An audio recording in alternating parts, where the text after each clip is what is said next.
Good morning, all of you. Welcome again to class 9th computer application. Today we will begin the new chapter, that is chapter 4, basics of operating system, part 1. In part 1 we are going to learn about number 1, introduction of operating system. Number 2, we'll see what is operating system. Then we'll see examples of operating system with market share. Then we'll see history of operating system, features and roles of operating system. Then we'll understand the concept of kernel in operating system. Then different types of kernel that are used in operating system. Now let's begin with introduction of operating system. Operating system, that is also called in short OS, is one of the core software program that runs on the hardware and makes it usable for the user to interact with the hardware so that they can send a command, that is the input, and receive result, that is output. It provides a consistent environment for other software to execute commands. It means it provides an environment to run any application or any program on the computer system. So we can say that the operating system acts at the center through which the system hardware, other software, and the user communicate. You can see this figure. This figure shows the basic working of the operating system and how it utilizes different hardware or resources. You can see this is our computer system that consists of the different components like CPU, disk, mouse, printer, etc.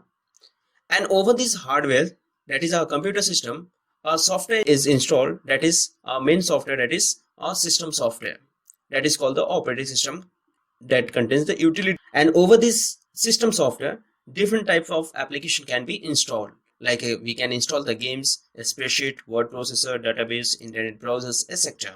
Let's see what is operating system and how we can define an operating system. An operating system or OS is a software which act as an interface between user and the computer hardware. You can see this picture. Here is a hardware containing different components, and this is an end user, that is we the users. And between the hardware and end user there is a mediator, and that mediator is called operating system. That is, it is an interface, or it is a mediator between a hardware and the user. Now every computer must have at least one operating system to run other programs. An application like Chrome, MS Word, games, etc. needs some environment in which it will run and performs its task. The operating system helps you to communicate with the computer without knowing how to speak the computer's language, because the computer understand the binary language and we the users don't understand the binary language. So the operating system provides a medium through which, without the knowledge of the binary language or computer's language, we can directly communicate with the computer and perform different tasks. It is not possible for the user to use any computer or a mobile device without having an operating system. So you can understand how the operating system plays an important role in either in a mobile system or either in a computer system. Now let's see some examples of operating system with the market share. Market share means how they are widely used all over the world. Here is the list of operating system with the latest market share. The example of operating system are Windows, Android, iOS, Mac operating system, Linux, Chrome operating system, and Windows Phone operating system. And to understand this market share, this is the market share. You can see Android and Windows operating system are widely used all over the world. So all over the world, Windows shares the 40% of the market, whereas Android has the 38% of the market. The market share of Android is 38%, that stands second position after Windows. Then is iOS, that is a Apple's operating system. Then Mac operating system, that is also the iOS only. And then after that, the others includes the 2%, that is a Chrome operating system and Windows Phone operating system, including the Linux. Now let's see some history of operating system. Operating system were the first developed in the late 1950s, in late 1950s to manage the tab storage. The General Motors Research Lab implemented the first operating system in the early 1950s for their IBM 701. This IBM 701 is a model of the computer. For this computer, the first operating system was implemented. In the mid 1960s, operating system started to use disk, and before that disk was not there. Then in the late 1960s, the first version of the Unix operating system was developed. The first operating system built by Microsoft was DOS, and it was built in 1981 by purchasing the 86 DOS software from a settled company. The present day popular operating system, that is the Windows, first came in existence in 1985 when a GUI was created and paired with MS-DOS, that is Microsoft DOS.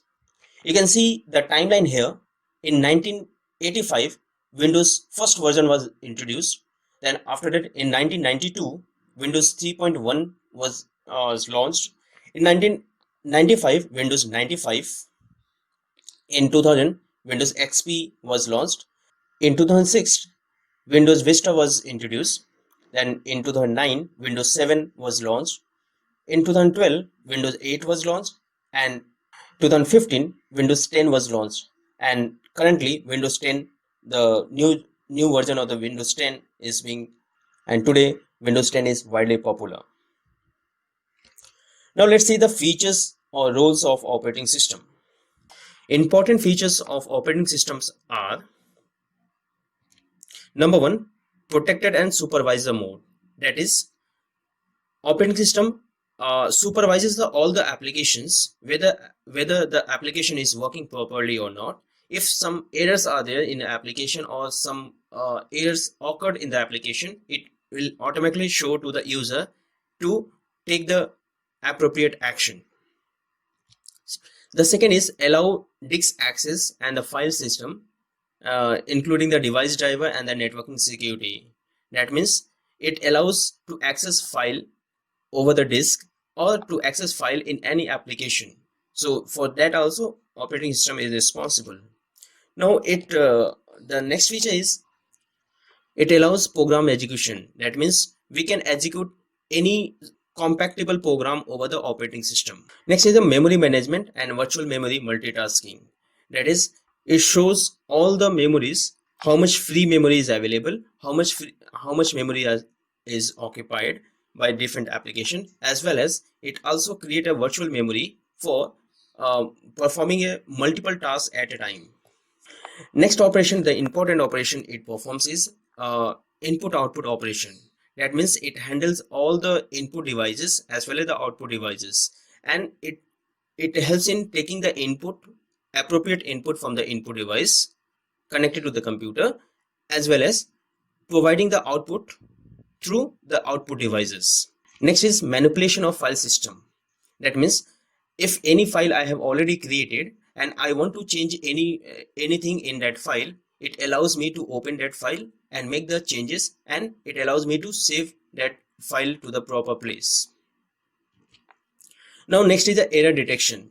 Error detection means error can be of any types. It may be a syntax error, it may be a technical error, or any types of error that occurred in a computer.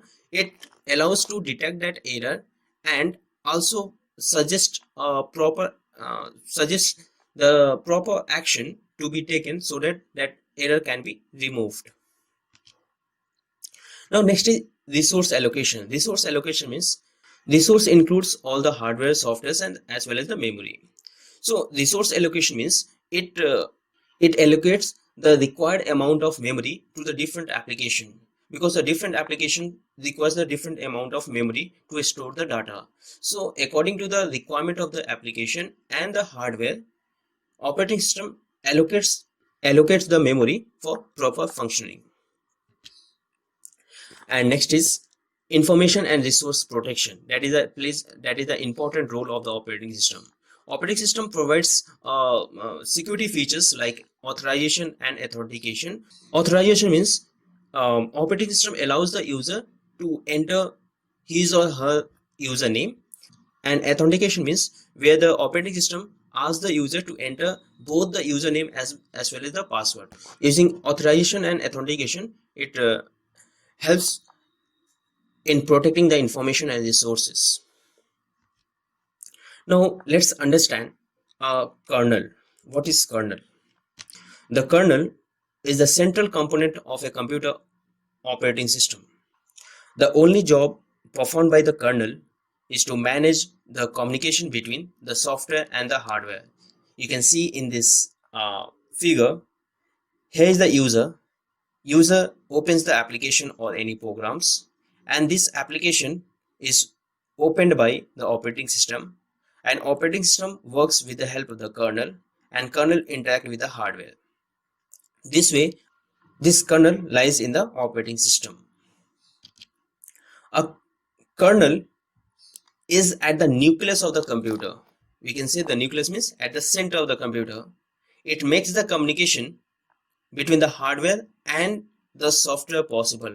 You can see this is the hardware and this is the software, and between this there is a operating system and containing this kernel. So it makes a communication between the hardware and software possible. You can see in this second figure also, this is the hardware and this terminal is the software, and between this there is a operating system, this containing a kernel. So while the kernel is the, you can see there is a kernel, one side there is a kernel and another side there is a shell. This kernel makes the communication between the operating system and the hardware, whereas this shell lies between the operating system and the application, that is the terminal. So in other words, we can say a kernel is the innermost part of the operating system, whereas a shell is the outermost part of the operating system. Let's see the features of kernel. The first feature is low level scheduling of the process. Low level scheduling means it processes the works in a low level language that will be easy to understand by the machine. It performs the inter-process communication. Inter-process communication means we do not see that process, the process between the hardware and the operating system, that is called the inter-process communication.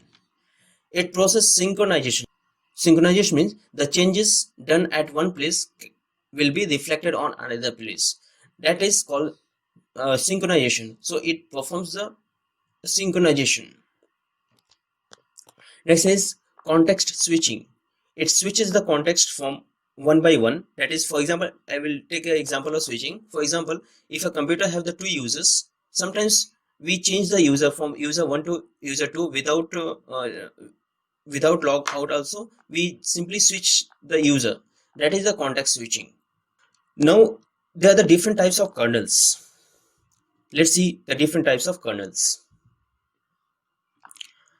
There are many types of kernels that exist, but among them, the two most popular kernels are: number one, monolithic. Monolithic means a monolithic kernel is a single code or a block of program. Remember one thing, it is a single code or a block of program. It provides all the required services offered by the operating system. It is a simplistic design which creates a distinct communication layer between the hardware and the software that I will show you in a diagram. Then second type of kernel is microkernels. This microkernel manages all the system resources. That may be software as well as the hardware. In this type of kernel, services are implemented in a different address space. The user services are stored in user address space, and the kernel services are stored under kernel address space. So there are two spaces are there. One is kernel spaces. You can see the diagram here. First, see this monolithic. In the monolithic, this is an application, this is a hardware, and monolithic is a single code or block of the program. It provides all the required services offered by the operating system. Whereas in the case of uh, Mac, in case of microkernel, it manages all the resources. You can see here there is only one application. Now you can see here there is an application, Unix server also, device driver also, file server also. It manages all the system resources, and in this kernel the services are implemented in a different address. You can see that there are the different addresses are there, and there is a space also, that is a space for, you can see here this is a kernel space and this is address space where different applications are controlled. This way both monolithic kernel and macro kernels are used in operating system. So this is a major difference between monolithic and microkernels. Today in this video we'll learn up to here only. I'll meet again in the next video with the next topic, that is functions of operating system. Till then, prepare your notes and study. Stay home, stay safe. Thank you.